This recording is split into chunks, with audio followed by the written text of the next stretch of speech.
I want us to learn how pineapples are raised.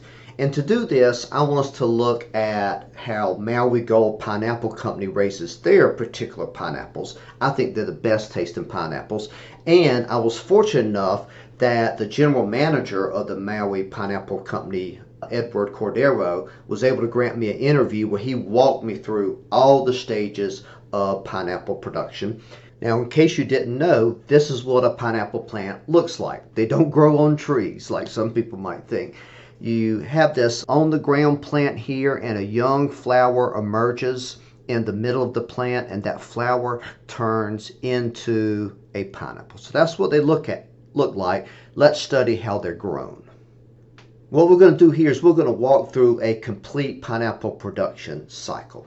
And we start with a field. There's going to be a field where the pineapples are planted, but before the pineapples are put in the ground, that field is going to be prepared for the pineapple first by being left fallow for a whole year. When we say a field is fallow, what we mean is that there's nothing growing on the field. We may plow it to destroy all the weeds. We may apply an herbicide to kill all the weeds, but there's going to be nothing on the field growing. And the main reason we're doing this with pineapples is to control the nematode pests. So the nematode is a pernicious parasite of pineapples in Hawaii.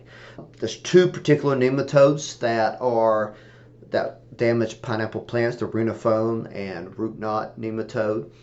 And what you do is the nematodes, they feed on the roots of a pineapple plant. So if there's no pineapple plants in the ground, there's nothing for them to eat, their populations die. So by leaving a field fallow a whole year, you deny those nematodes any food, and thus you reduce colonies in the field so that when you do go to put pineapples in the field, there's no nematodes there to eat them. After the field has been left fallow for a whole year, we're going to start preparing the field to receive the pineapples. The first thing we're going to do is plow the field very well using a disc harrow. And this is going to soften the ground to make the beds easier to prepare, and it's going to kill any existing weeds that are on the field. After you've plowed the field, you're then going to make the plant beds, the raised beds. And to do this, first you till the ground. That's when you break the soil into even smaller particles. And then you're going to use a bed shaper to form raised beds. And you want raised beds to help with drainage. Now, we don't have a video of them making raised beds on the Maui Gold Pineapple Farm, but we do have video of them making raised beds on the OSU student farm. So here you can see the bed shaper take the tilled soil and make a raised bed. And the plants will then go on that raised bed, so when you have a lot of rain, you have really good drainage. The bed shaper also allows you to apply plastic mulch. On the Maui Gold Pineapple Farm, they will apply plastic mulch to help control weeds. And underneath that plastic mulch will also be drip irrigation, where water is released in small little drips underneath the plastic mulch. These raised beds are going to be made in blocks to make it easier to get the machinery in there to help you do work. And the blocks are going to be made such that within a row, there's 20 inches between each pineapple plant. And then between the rows, there's 20 inches between each pineapple plant. And we do this in 100-foot blocks because harvesting, conveyor belts, and spraying equipment booms tend to be about 50 feet. And we can see this is them spraying pineapple plants here. You can see the boom goes pretty far. And this is them harvesting. This is at Dole Pineapple Farm, not the Maui Pineapple Farm. And to recap what we're doing, we left the field fallow for at least a year to reduce nematode communities. We plowed and then tilled the ground such that the ground will be loose and roots can grow more easily through the loose soil. We use raised beds to facilitate drainage. Very wet soil, it prohibits oxygen uptake and encourages fungal infections. And so even though pineapples, they do need water, too much water is very bad. We use plastic mulch to suppress weeds. There's going to be drip irrigation running under the plastic mulch for irrigation, and we designed the field such that the spraying equipment can reach all the plants. Now let's talk about how we propagate pineapple plants. When I say propagate, that's when you go from one plant and you create another plant from it. Often you can propagate them by seed, and of course pineapples can produce seed if they are fertilized from another plant, but the vast majority of pineapples are going to be cloned. They won't be grown from seed. And pineapples are ridiculously easy to clone. Take this diagram here. There's a number of different ways you could do it. So this is a mature pineapple. You can just cut off this crown, pull off the bottom leaves, put that crown in the soil, in the dirt, and a new pineapple plant will grow. Pineapple plants also produce, they clone themselves and produce new ones of themselves. We call these slips. When they produce a clone kind of at the stalk of the pineapple plant, right underneath the fruit, we call that a slip. They also produce suckers, and particularly what's going to be important in a minute, you'll see, they grow new plants from their roots, and those are called ground suckers. So there's lots of different ways to take any one pineapple plant and produce a clone from it. The vast majority of the time on real farms, they're going to propagate pineapple plants by removing the slips from a mature plant and planting it in a new field, simply because that produces, when you grow the plant from a slip, you get a fruit faster than if you grow it from the crown or a sucker. Part of the business model for Maui Gold Pineapple Company is they make money from giving tours of their farm. And you can go online at YouTube and see lots of videos people taking of the tours. So this means when people are going on the tours of the pineapple farm, all of these Maui Gold pineapple plants that they're looking at, they're genetically identical. They're clones. You know, if you raise a plant from a seed, that seed's is going to have a mixture of DNA from the mother plant and the father plant. No, these all have identical genes. Now, they may be expressed differently, of course, but the DNA is the same for all the plants. Let's now look at a complete cycle of a pineapple crop. And we're going to begin in the beginning where we're planting slips. So we already have a field where the field's prepared. We've plowed it. We've made our raised beds. We have plastic mulch and everything. Now we need to put the new plants in the field. Here's a picture of one of my pineapple plants, and you can see the slip growing out of the pineapple here. Well, what they do is they will first go into a field of pineapple plants. And in this field, it would be about 3 weeks after the first harvest from that field. That's when the slips are at least 6 ounces, and they'll simply pull those slips right off.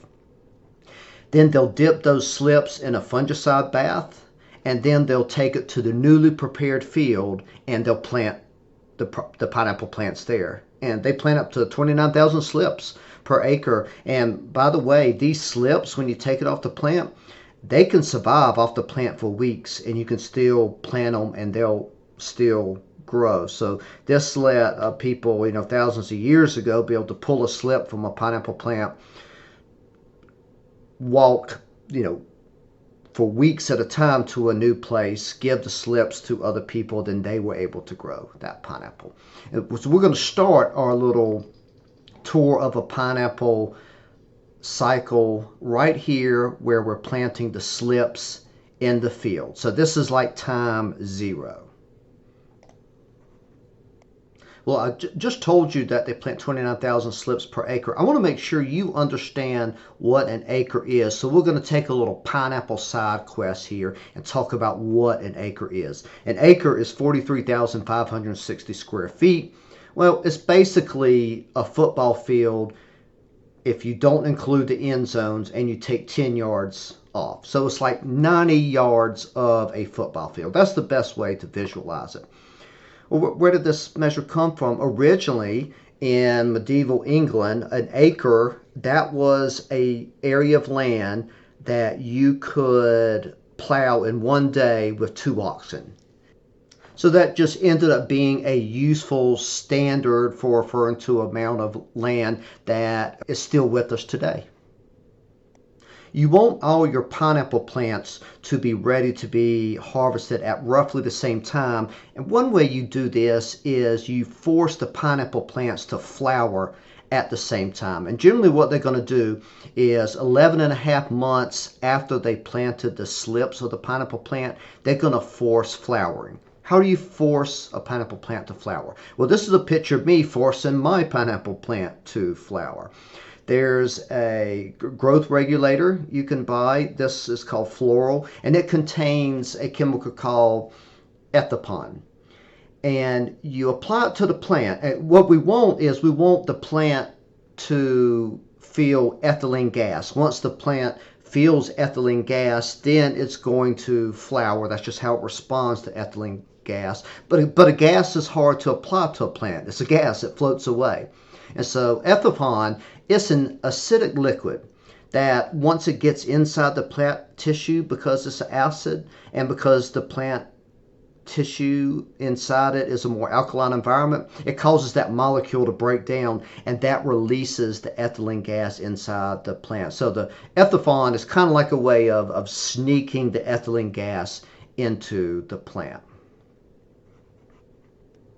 Then 7 months after you apply the ethipon to force the flowering of the pineapple, 18.5 months since you planted the slip, then the pineapples are going to be ready to harvest. But you don't do it just by time alone. What you do is you measure the level of sugars in the pineapple, and when they reach about 14 degrees using the Brix measure of sweetness, that's when the pineapple is ready to be harvested.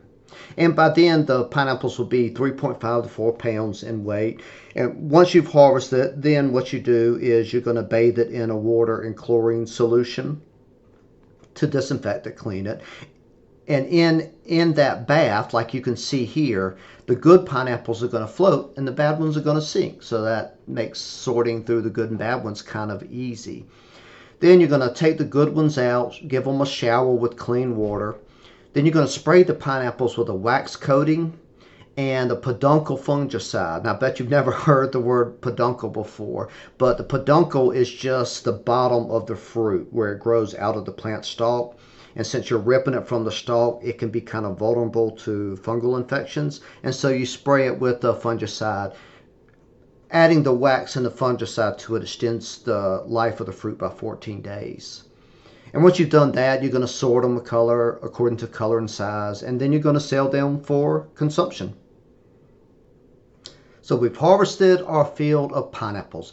And the cool thing is we're not done, because we can still get a second harvest from the pineapple plants in that field. And the second crop is called a ratoon crop. Ratoon just comes from the Spanish word ratono, which means to sprout or shoot. And what happens is that once you've harvested the first fruits from the field, that mother plant is going to start dying back down. But then a new plant, like you can see right here, is going to start growing from the roots of that older pineapple plant. And that new plant's called a sucker growing from it. And so you let the mother plant just naturally die back down. You let the sucker grow into a new pineapple plant, and then 9 months after that first harvest, you then force flowering of that ratoon crop, doing the same thing, applying that same growth regulator to the pineapple plants. And so 27.5 months since we planted our first slips, we're applying a chemical to force flowering of our second crop. And then 34.5 months later, since we first planted slips in that new field, we're going to get our second crop. We're going to get our ratoon crop. And this ratoon crop produces perfectly good pineapples. It's the same quality as the first harvest. The yield's a little lower, about 20% less, but you're getting a second crop. And what's nice is after all that money you put in preparing the field, plowing the field, making the raised beds, putting in the plastic mulch, you're not only getting one harvest from all those expenses, you get a second harvest as well. So one way of looking at it is kind of like you get that second harvest at a much lower cost than the first. After we've harvested the second crop, the ratoon crop, then the cycle is going to repeat itself. We're going to turn off the irrigation in the field. We're going to mow the plants down, remove the plastic mulch and drip tape. Then we're going to disc plow the field again. We're going to leave it fallow for at least a year. Might come in to the field and plow it again if weeds start to appear. And then we're going to begin the new crop cycle. I want to talk about two of the major pests that the Maui Gold Pineapple Company faces. One is nematodes. These are commonly called roundworms. They get into the field and they eat the small root hairs of the pineapple. Can cause a lot of damage. The farm used to control it with fumigation, but now they're trying to reduce their reliance on pesticides, so now they just control it by fallowing their fields. So that whole process of leaving a field fallow for a whole year between pineapple crops, that's enough to break that cycle of nematode populations. Another major pest is mealybugs, and you can see these little white bugs here. These are mealybugs. They feed off the juices of the pineapple plant. And what's interesting, there's ants in this picture here because the ants farm mealybugs. The ants will pick up the mealybugs and bring them to a pineapple plant, and the ants protect the mealybugs from predators. Well, why are the ants doing this? Because watch this. They excrete honeydews, kind of like poop, and that's what the ants eat. And so, for the Maui Gold Company to control mealybugs, what they really have to do is control ants. They found that as long as there are no ants in the field, the mealybugs, they'll either have trouble finding the pineapples, or if they do, without the ants protecting, they'll be quickly consumed by predators.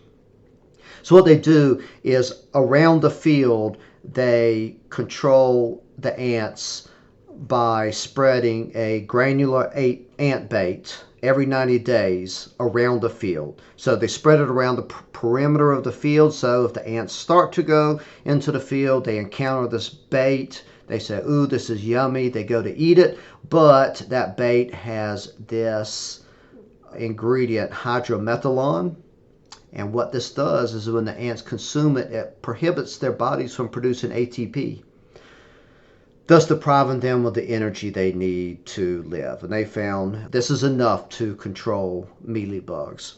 Let's do another side quest. So these mealybugs, one thing I found out, ants are not the only species to farm mealybugs. Humans do too. In Oaxaca, Mexico, which is one of the coolest places I've ever been in my life. If you ever get the opportunity to go to Oaxaca, best food I've ever had. Humans farm them on a diet of prickly pears, and the reason is that they want to grow the mealybugs, because the mealybugs are going to then be dried and ground into a dust that's used to produce a natural red dye. Okay, so that was a side quest. Let's get back to our main quest. The farm, of course, is going to apply fertilizer to the field, but pineapples are unique in that they have a small root system.